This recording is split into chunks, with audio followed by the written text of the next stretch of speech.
Hi friends, welcome back to my new vlog. আজকে খুব special একটা ভ্লগ নিয়ে আমি চলে এসেছি। কালকে ছিল 15ই আগস্ট আর ছিল মায়ের জন্মদিন। তো আমরা মায়ের জন্মদিনটা খুব স্পেশাল করে একটা সেলিব্রেট করতে চেয়েছিলাম। তো তার জন্য মা রেডি হচ্ছে। আর এই হচ্ছে মাছ নিয়ে আসা হয়েছে, কাতলা মাছ। মায়ের খুব ফেভারিট ছিল ইলিশ মাছ, কিন্তু আমরা কাতলা মাছ পেয়েছিলাম, কাতলা মাছ নিয়ে এসেছি। আর এই হচ্ছে মাছ ভাজা হচ্ছে, এই মাছের হচ্ছে কালিয়া কালিয়া রান্না করা হচ্ছে এই মাছে। তো মাছের রান্না প্রায় কমপ্লিট। এই হচ্ছে কালিয়া আমাদের রেডি হয়ে গেছে। এরপর আমরা নিয়ে এসেছিলাম মাটন। তো মাটন যেহেতু নিয়ে এসেছিলাম সেই কারণে আমরা ইলিশ মাছটা করিনি, কারণ শরীর খারাপ হয়ে যাবে। তো আমরা নেক্সট একবার ইলিশ মাছ খাইয়ে দেবো মাকে, মায়ের খুব ফেভারিট ইলিশ মাছ তাই। তো আমরা কাতলা মাছ নিয়ে এসেছি, কাতলা মাছও ভালোবাসে তাই কাতলা মাছ মায়ের পছন্দ মতন কাতলা মাছ নিয়ে আসা হয়েছে। আর এখানে কালিয়া বানানো হয়েছে। এরপর আমি মাংসের জন্য আলু কেটে ফেললাম, আলুটাকে ছাড়িয়ে কাটা হয়ে গেল। এরপর আমি মাংসটাকে ম্যারিনেট করব। আমাদের আনা হয়েছে পাঁঠার মাংস, কারণ মুরগির মাংস আমাদের বাড়িতে কেউ খুব একটা খেতে পছন্দ করেন না। আর আমার কাকা শ্বশুরও মুরগির মাংস খান না, ওর জন্য মাটন আনা হয়েছে যাতে সবাই খেতে পারে। আর এখন মাটনের চলছে মাসাজ, ভালো করে মাসাজ করে এরপর মাটনটা বানানো হবে। এরপর পেঁয়াজের বেরেস্তা বানানো হচ্ছে। আর এরপর তৈরি হবে আমাদের স্পেশাল মাটন। আর আমাদের স্পেশাল মাটন মানেই হচ্ছে আমার হাজব্যান্ডের হাতে স্পেশাল মাটন। ওর মাটনটা খুবই টেস্টি হয়, তাই আমরা সবাই চাই যে ওর হাতেই যেন মাটন আমরা রান্না পাই। তো আলুগুলো আমি ভেজে নিলাম ফার্স্টে, দিয়ে তারপরে আমাদের মাটন প্রায় রেডি। এরপর চলে আসলো আমের চাটনি। কাঁচা আমের চাটনি কে কে পছন্দ করো অবশ্যই কমেন্টে কিন্তু আমাকে জানিও, ভুলো না।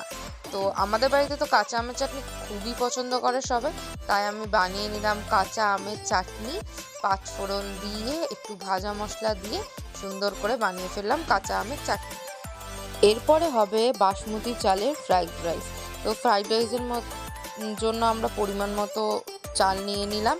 এরপর ফ্রাইড রাইস আমরা কাজু কিশমিশ দিয়ে করব। তো স্পেশাল অকেশনে স্পেশাল কিছু মানুষ আমাদের সাথে চলে এসছে। এরপর আমরা কেক কাটবো সবাই মিলে।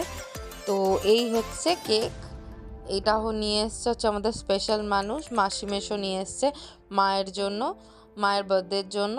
তো খুব সুন্দর কেক নিয়ে এসেছিল ওরা। এবার আমরা কেক কাটবো। কেক কেটে আমরা স্পেশাল অনুষ্ঠানটা আমাদের শুরু করলাম। তো এই হচ্ছে বাবা মা দুজনে মিলে কেক কাটছে। এরপর দুজনকে কেক খাইয়ে দিয়েছে।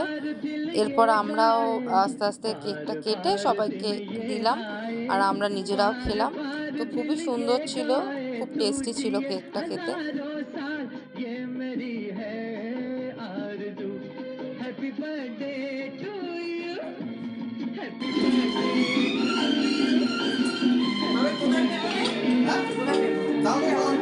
এরপর চলে আসলো আরেকটা কেক। এটা হচ্ছে অরিন্দম আর আমার তরফ থেকে মাকে, আর মায়ের হলো 65 ইয়ার্স ওল্ড, যে কারণে আমরা এখানে 65 ইয়ার্স ওল্ডের একটা ক্যান্ডেল দিয়েছি।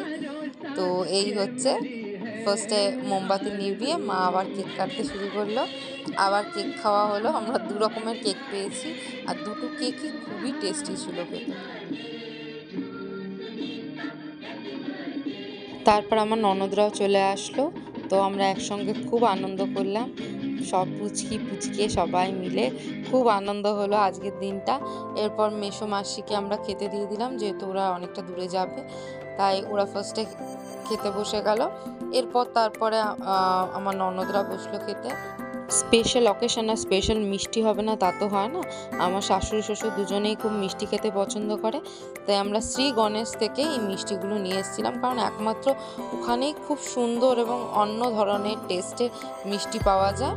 তো আজকে হই হুল্লোড় করে দিনটা খুবই ভালো কাটলো। আজকের মতো এখানেই শেষ করছি, দেখা হচ্ছে পরের ব্লগে। আমার ব্লগটি ভালো লাগলে অবশ্যই like, comment, share and subscribe করবেন।